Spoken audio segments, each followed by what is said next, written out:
cela a été dit par les gens dans la salle, c'est une question de mission et non de mandat. Je vous remercie.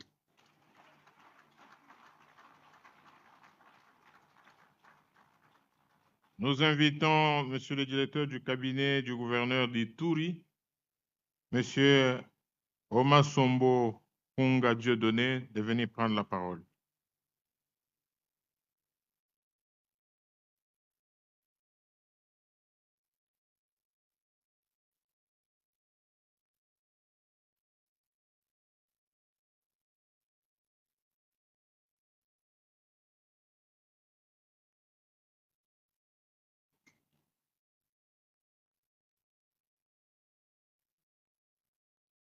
Excellences, Monsieur le Président de la République, chef de l'État, commandant suprême des forces armées de la République démocratique du Congo et de la police nationale congolaise. Mesdames et Messieurs, à vos titres et qualités respectifs, au nom de son Excellence, Monsieur le gouverneur de province et lieutenant général Bouyaka Chamadjouni, j'ai le signe honneur de vous présenter la situation générale de la province de l'Ituri.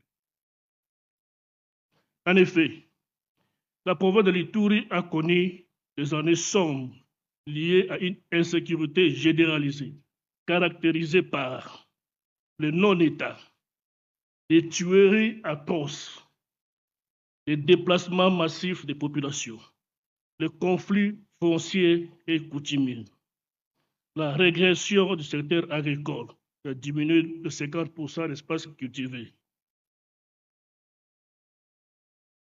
la disparition des espèces de poissons du lac Albert dues à la pêche non réglementée, allant de 43 espèces à 14 espèces.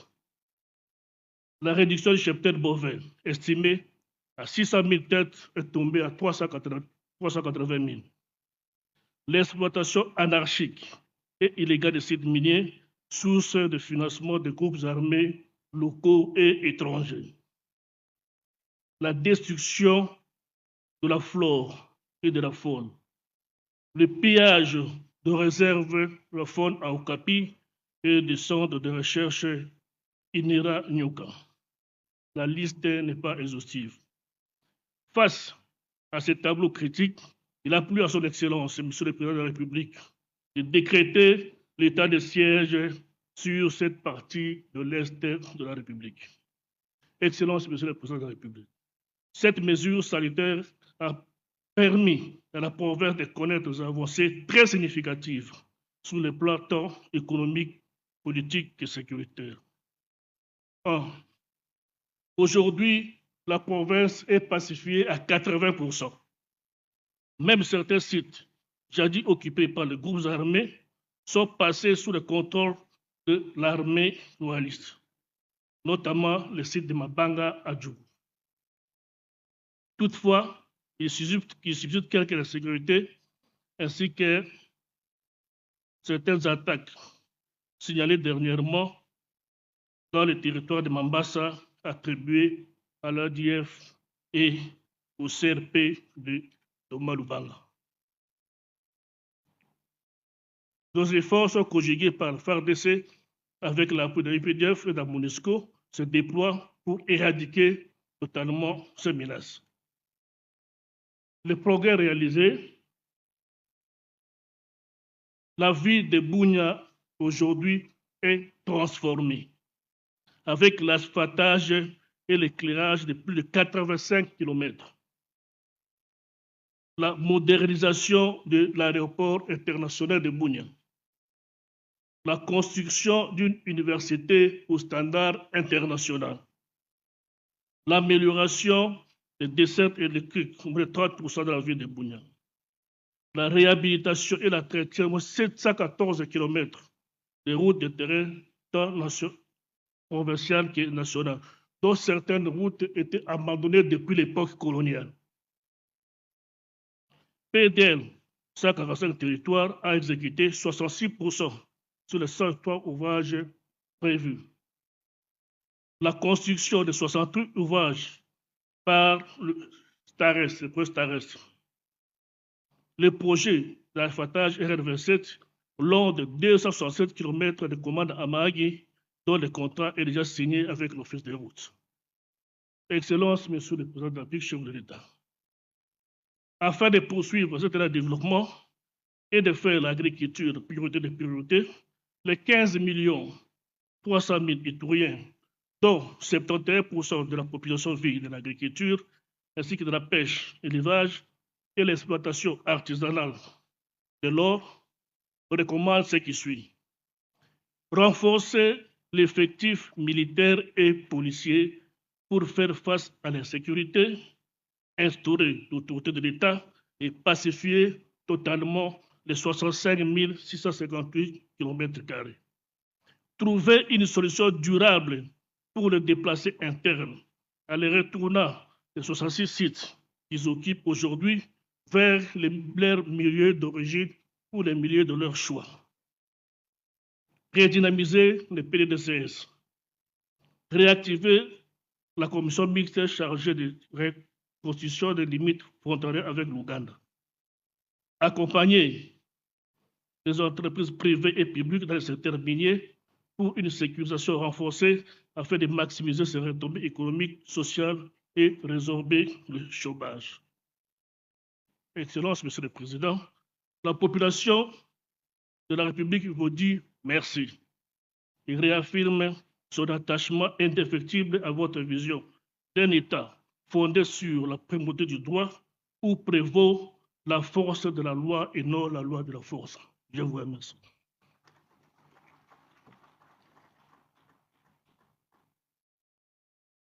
Merci. Nous invitons le gouverneur de la province du Kasaï, M. Mukendi Bokassa Crispin.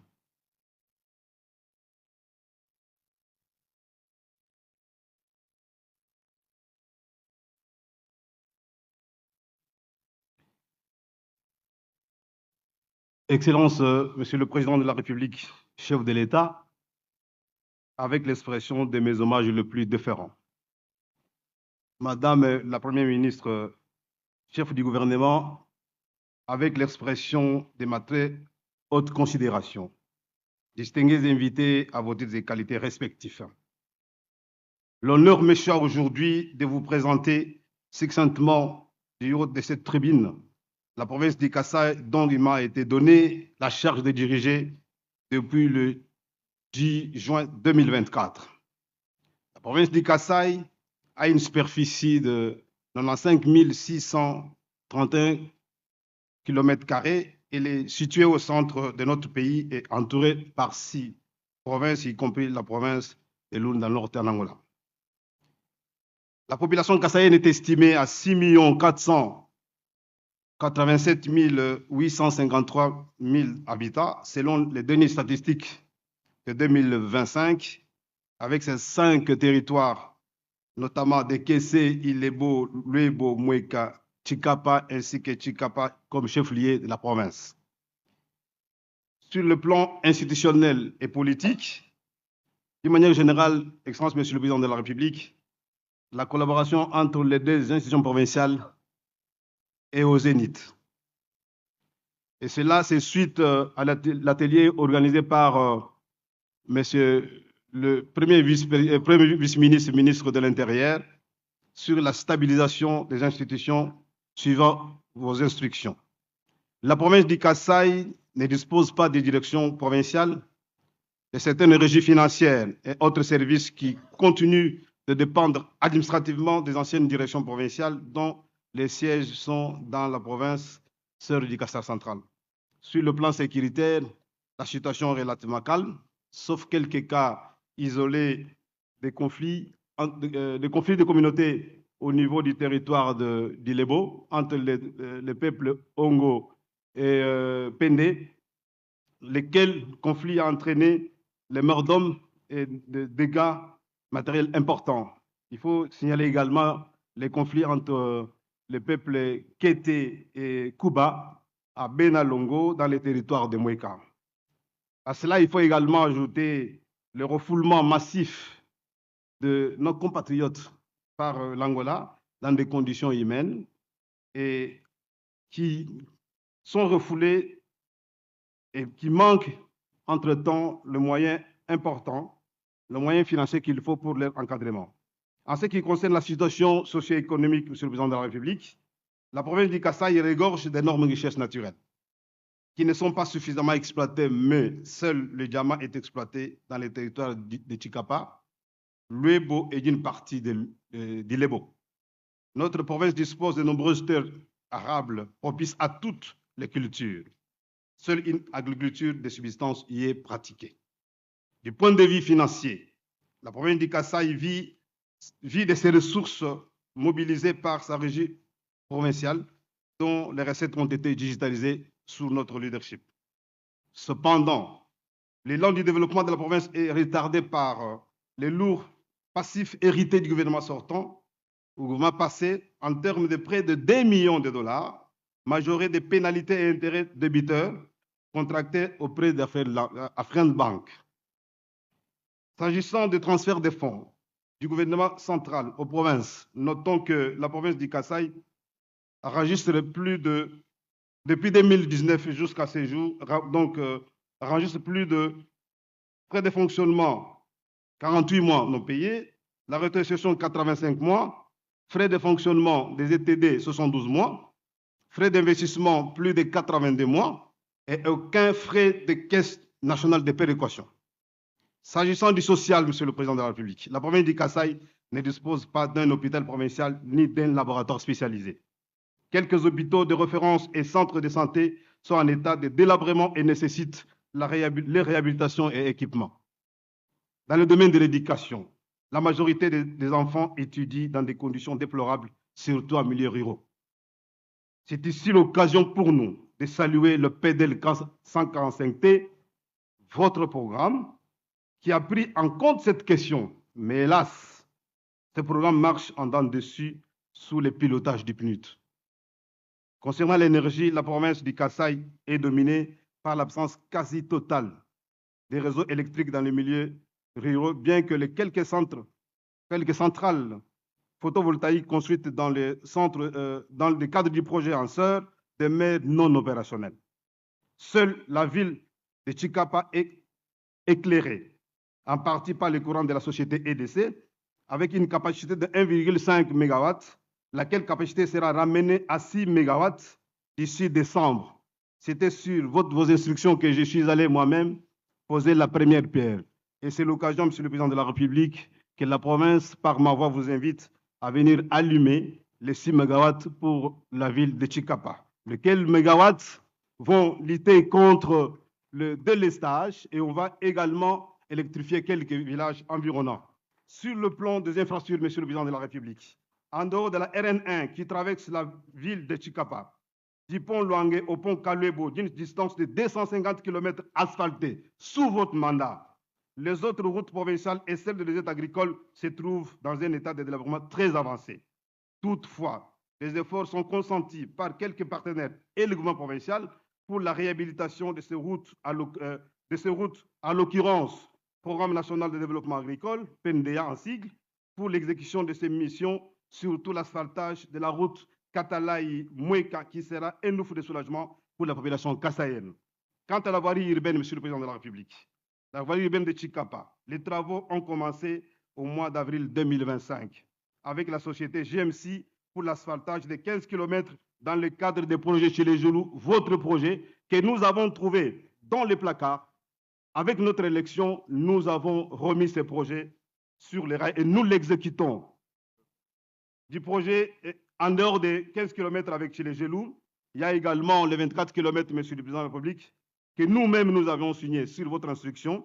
Et tous les deux projets évoluent à pas de géant. Dieu voulant, d'ici le mois de septembre ou le mois d'octobre, la ville de Chikapa toutes les avenues seront embellies. Monsieur le Président de la République, par contre, les travaux de la réhabilitation et modernisation de l'aéroport national de Chikapa, ainsi que celle de la construction de la route Chikapa-Kandjaj, une route salutaire pour les Grands Kasaï, même pour les Grands Bandundu, parce que c'est une meilleure route, sans pont, une distance de 127 km, Monsieur le Président de la République.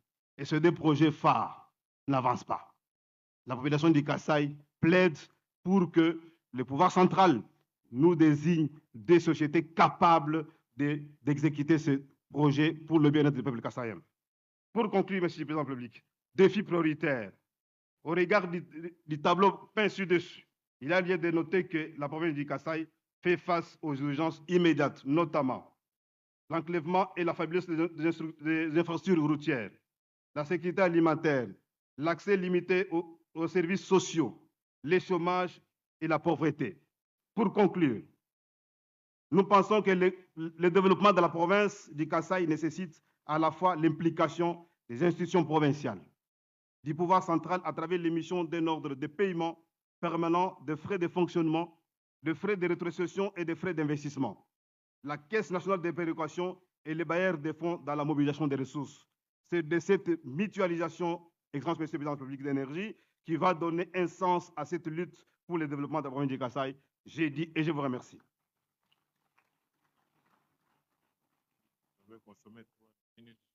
C'est vrai ça.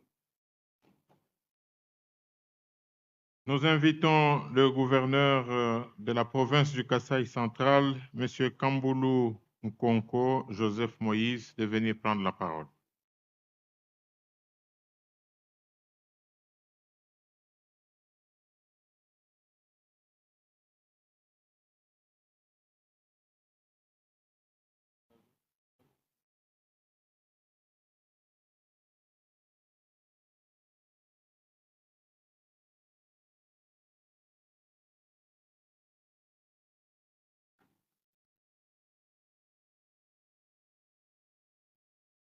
Excellence, Monsieur le Président de la République, chef de l'État, président de la conférence des gouverneurs, avec l'expression de mes hommages les plus déférents. Excellence, Madame la Première ministre, chef du gouvernement et vice-présidente de la conférence des gouverneurs, avec l'expression de ma très haute considération. Excellence, Monsieur le vice-premier ministre, ministre de l'Intérieur, Sécurité, Décentralisation et Affaires coutumières, avec l'expression de ma haute considération. Excellences, Mesdames et Messieurs les membres du gouvernement, honorables présidents des assemblées provinciales, Madame et Messieurs les gouverneurs de province et chers collègues, distingués invités, Mesdames et Messieurs, Excellence, Monsieur le Président de la République, chef de l'État, en marge des travaux de cette 13e session de la conférence des gouverneurs, l'honneur me choisit de vous présenter brièvement la situation générale de la province du Kasaï central, ainsi que les principaux défis auxquels elle demeure confrontée. Permettez-moi, avant toute chose, de saluer votre leadership éclairé, ainsi que votre engagement constant en faveur de la stabilité, de la cohésion nationale et du développement harmonieux de nos provinces. La province du Kasaï central, située au cœur de la République, occupe une position stratégique reliant les provinces de l'espace Grand Kasaï et du Grand Katanga, ayant une ouverture vers l'Angola avec la province de Lunda Nord. Et avec l'achèvement de la route Kananga-Kalambambouji, votre œuvre, il faut bien le signaler, elle constituera un carrefour important d'échanges économiques et commerciaux. Province à vocation agricole et carrefour stratégique d'échanges, le Kasaï central dispose d'importantes potentialités humaines, foncières et économiques. Malgré des contraintes persistantes, notamment l'insuffisance des ressources, la faiblesse des infrastructures et certains foyers de tensions observés en milieu rural, la situation générale demeure globalement calme et sous contrôle. Sur le plan institutionnel, les relations entre l'Assemblée provinciale et l'exécutif provincial demeurent globalement constructives et orientées vers la recherche des solutions aux préoccupations de la population. Cela en dépit de campagnes de démobilisation, d'intox et de haine gratuite entretenues par certains compatriotes nostalgiques. l'exécutif provincial poursuit sans tergiversation aucune ses efforts pour renforcer la gouvernance locale, améliorer la mobilisation des recettes et consolider le dialogue avec les forces vives. Sur le plan économique, l'agriculture demeure le principal moteur de la province. Des initiatives ont été engagées pour soutenir la production locale, encourager les coopératives et renforcer la sécurité alimentaire. Toutefois, ce secteur reste confronté à l'insuffisance des routes de desserte agricole, au manque d'encadrement technique et aux difficultés d'accès aux intrants et au financement. Dans le domaine des infrastructures, avec votre accompagnement, le gouvernement s'emploie à améliorer progressivement la connectivité territoriale, à réhabiliter certaines voiries et à accompagner les projets structurants susceptibles de soutenir l'électrification et le développement économique. Au regard de ces évidences, les priorités de la province du Kasaï central s'articulent autour de 5 axes majeurs, à savoir 1. La consolidation de la paix et de la sécurité. 2. La relance de l'agriculture et du développement rural. 3. L'amélioration des infrastructures et de la connectivité territoriale. 4. L'accélération des projets énergiques structurants, essentiellement le barrage de Katende et le micro-barrage hydroélectrique d'Mbombo. Et 5. Enfin, la promotion des investissements créateurs d'emplois pour la jeunesse. Excellence, Monsieur le Président de la République, chef de l'État, le Kasaï central demeure résolument engagé dans la voie de la stabilité, de la reconstruction et du développement durable. Avec votre accompagnement, l'implication des institutions tant nationales que provinciales et l'appui des partenaires techniques et financiers, nous demeurons convaincus que notre province pourra pleinement valoriser ses immenses potentialités et contribuer ainsi à l'essor économique de la République démocratique du Congo. Excellence, Monsieur le Président de la République, la population du Kasaï central m'a chargé de vous transmettre ces salutations doublées de ces remerciements pour tout ce que vous faites en faveur de la province du Kasaï central. Je vous remercie.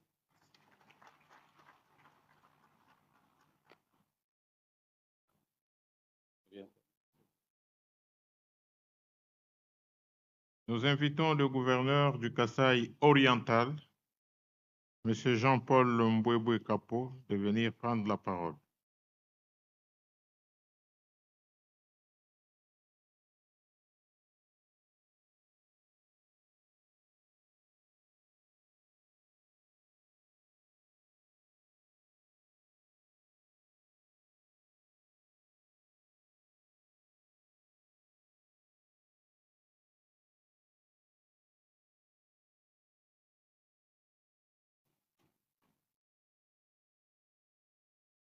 Excellence, Monsieur le Président de la République démocratique du Congo, chef de l'État, Président de la conférence des gouverneurs, avec l'expression de mes hommages les plus déférents. Excellence, Madame la Première ministre, chef du gouvernement et vice-présidente de la conférence des gouverneurs de province, avec l'expression de ma très haute considération. Excellence, Monsieur le vice-premier ministre, ministre de l'Intérieur, Sécurité, Décentralisation et Affaires coutumières, rapporteur de la conférence des gouverneurs. Leurs Excellences, Mesdames et Messieurs, les membres du gouvernement central, honorables présidents des assemblées provinciales, Mesdames et Messieurs les gouverneurs de province, chers collègues, distingués invités, Mesdames et Messieurs, en vos titres et qualités respectifs. C'est pour moi un réel plaisir de prendre la parole à cette occasion de la 13e conférence des gouverneurs de province axée sur le thème « Transformation du secteur agricole, pastoral, halieutique, développement rural et connexion aux marchés urbains ». Acceptez avant toute chose que je rende un hommage mérité à son Excellence, Monsieur le Président de la République, chef de l'État, Félix Antoine Tshisekedi Tshilombo, pour les efforts inlassables qu'il ne cesse de déployer au jour le jour afin que la paix sociale, socle de tout développement, soit de mise dans notre pays. À son Excellence, Madame la Première ministre, dont l'impulsion à la révolution de la modernité maintient à coup sûr toutes les provinces à travers la politique du gouvernement, et je présente ma gratitude la plus profonde. À son Excellence, Monsieur le Vice-Premier ministre, ministre de l'Intérieur, Sécurité, Décentralisation et Affaires coutumières, pour la parfaite organisation de la présente conférence, qui est une démonstration, une fois de plus, de votre sens aigu de l'organisation et de votre engagement constant pour la bonne marche des affaires, témoignage d'un grand professionnalisme. En vous remerciant tous, la population du Kasaï oriental se joint à moi pour saluer votre présence à ces travaux de la 13e session de la conférence des gouverneurs. La province du Kasaï oriental est confrontée à un défi majeur, à savoir celui de l'enclavement. La présentation de sa situation actuelle s'articule autour de 5 points, à savoir la gouvernance politique et administrative, la gouvernance sécuritaire, la gouvernance judiciaire, la gouvernance socio-économique et enfin les enjeux. 1. De la gouvernance politique et administrative. Du point de vue politique, il est important de relever les faits suivants. Les relations entre l'Assemblée provinciale et le gouvernement provincial sont satisfaisantes et pacifiques. C'est ici l'occasion pour moi de saluer l'implication du président de la République, chef de l'État, dans la stabilisation des institutions provinciales. D'une manière générale, le cadre de travail de l'administration publique n'est pas adéquat. Il est caractérisé par l'insuffisance des infrastructures. L'existant est dans un état de délabrement très avancé. L'outil de travail est obsolète. Sur le plan sécuritaire, la situation sécuritaire de la province du Kasaï oriental est relativement calme, en dépit de quelques cas isolés d'insécurité qui se commettent çà et là dans certains coins et recoins inhérents à des grandes villes. Il y a lieu de signaler aussi des conflits intercommunautaires persistants dans le territoire de Katanda entre les 3 communautés, Benamwembia, Benakapuya et Benachimba d'autre part, et dans les territoires de Kabe et Kamwanga.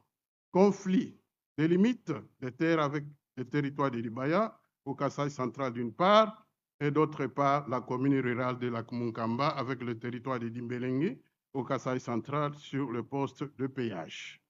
Il en est de même du territoire de Lupatapata avec le territoire de Dimbelengue au Kasaï central. Il s'agit de conflits périodiques, souvent dus aux problèmes fonciers, frontaliers, aussi liés au pouvoir coutumier. Et sur le plan judiciaire, il importe de saluer l'implication personnelle du chef de l'État dans les réformes notables du secteur de la justice.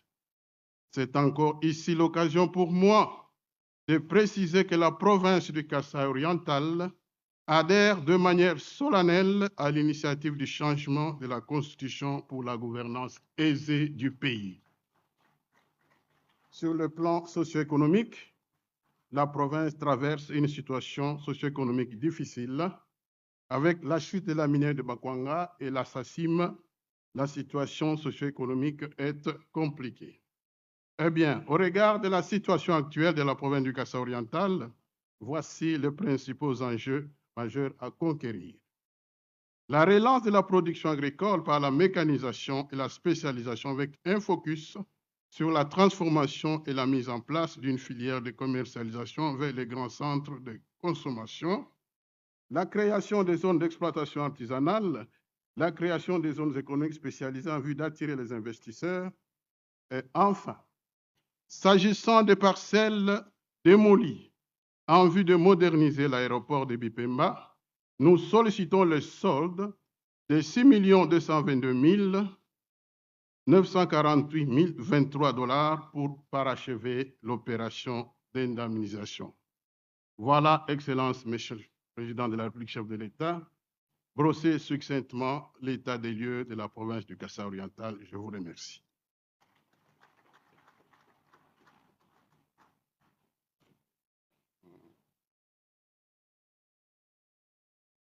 Nous invitons le gouverneur de la ville de Kinshasa, M. Bumba Lubaki Daniel, de venir prendre la parole.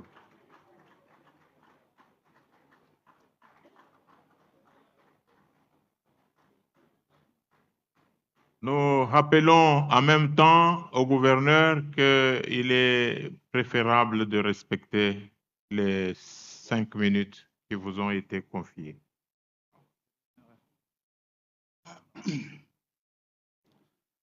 Excellence, Monsieur le Président de la République, chef de l'État, avec mes hommages les plus déférents, Madame la Première ministre, recevez ma haute considération. Monsieur le ministre vice-premier ministre de l'Intérieur, Sécurité, Décentralisation et Affaires coutumières, Mesdames et Messieurs membres du gouvernement, Madame et Monsieur le gouverneur, chers collègues, chers invités, à vos titres et qualités respectifs, Mesdames et Messieurs. Excellence, Monsieur le Président, Kinshasa vous doit beaucoup, Président de la République.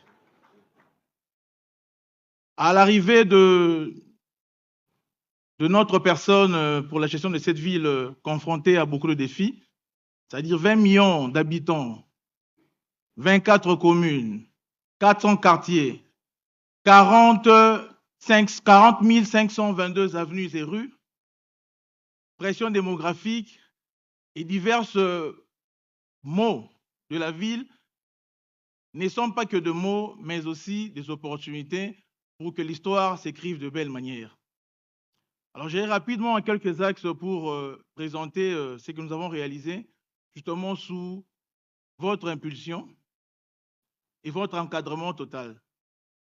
J'aimerais parler ici, premièrement, de l'assainissement, un axe majeur pour la ville de Kinshasa, et vous rassurer de notre ferme détermination que Kinshasa ne restera pas une ville sale. À notre arrivée, nous n'avons pas de centre d'enfouissement aujourd'hui récupéré et aménagé, et les ponts qui ne permettraient pas l'accès a été justement réhabilités. Et ce centre-là, autrefois qui était d'enfouissement, a maintenant vocation d'être un centre de recyclage. Et à côté de cela, nous avons aussi récupéré un centre qui va faire cet objectif de décharge au niveau de l'Ouzizila. À côté de ça, nous avançons aussi pour avoir un autre centre à Mitende. Pourquoi j'ai commencé cela? Parce que l'assainissement demande une certaine méthodologie. On commence d'un point zéro et nous avançons. Nous avons mis en place une réforme institutionnelle. Nous avons créé des services publics pour pouvoir accompagner ces nobles tâches de manière méthodique. Il y a l'institution appelée Regedec, qui est une institution qui gère justement la collecte primaire. Et la collecte primaire, pour ce faire, il faut justement des sacs poubelles pour respecter la loi.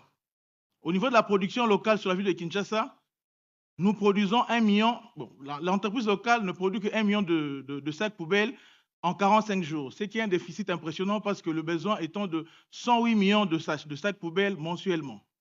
Excellence, Monsieur le Président, sous votre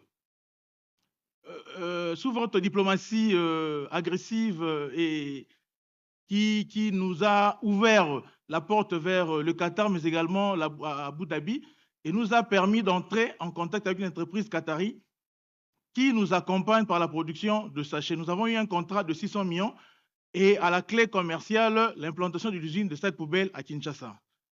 Alors, nous avançons méthodiquement avec la RASKIN, qui est justement la structure qui s'occupe de la propriété publique, mais également du nettoyage de la ville.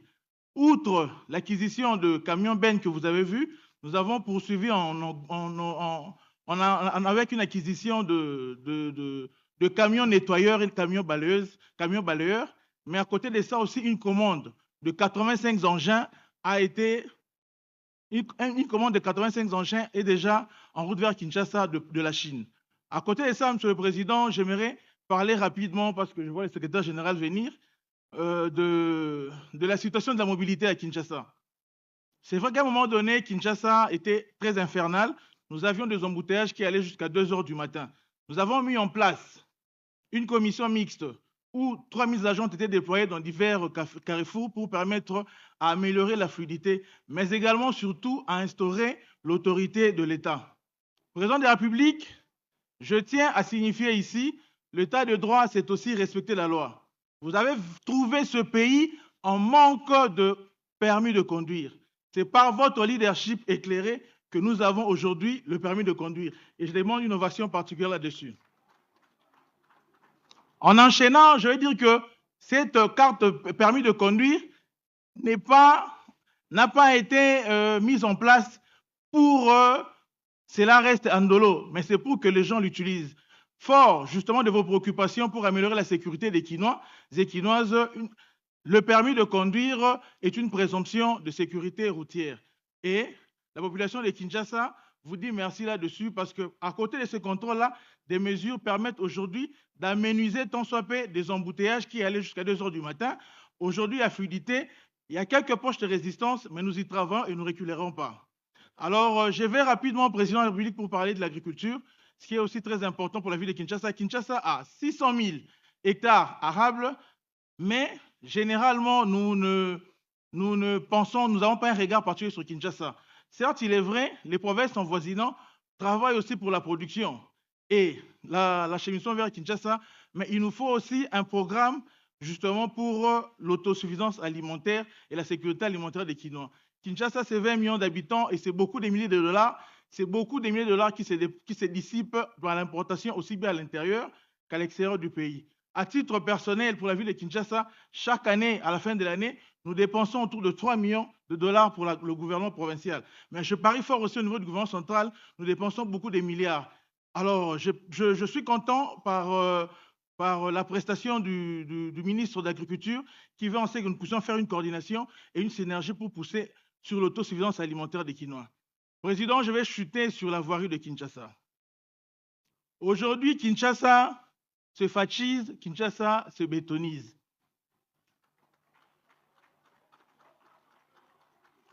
Nous avons trouvé Kinshasa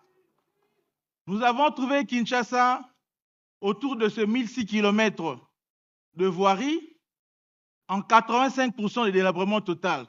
Même le 15 restant là n'était pas vraiment à niveau. Nous avons engagé déjà 660 km qui s'est traduit à 70 chantiers ouverts et nous avons aujourd'hui délivré déjà 150 km, ce qui est inédit. Et cela, c'est par rapport à votre implication personnelle et votre soutien total à ce programme.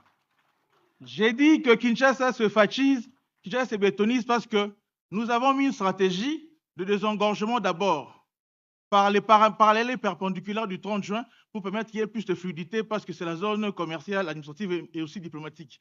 Et aujourd'hui, Gombe, c'est en tout cas en une bonne partie déjà bétonné et nous avançons sur la commune de Kinshasa, Lingwala, Kitambo, n'en parlons même pas. Mais d'ailleurs, Président, je tiens à vous rappeler ici, même des communes jadis oubliées, aujourd'hui vivent la fachisation, vivent la bétonisation.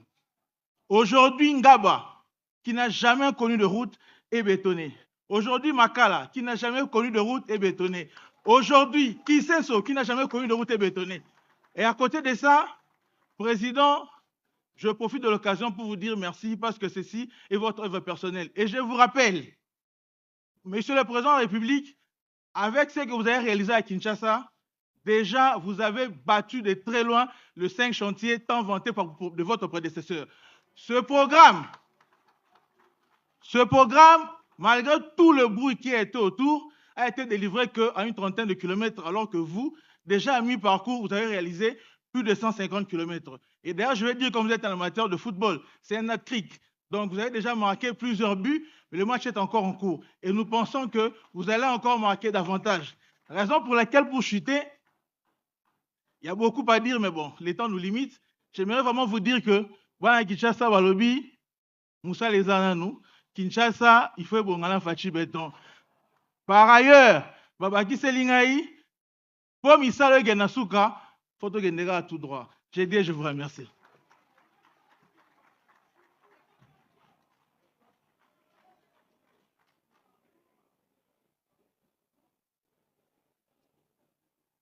Nous invitons le gouverneur de la province du Congo central, M. Kwanga Maswangi Bilolo-Grace, de venir prendre la parole.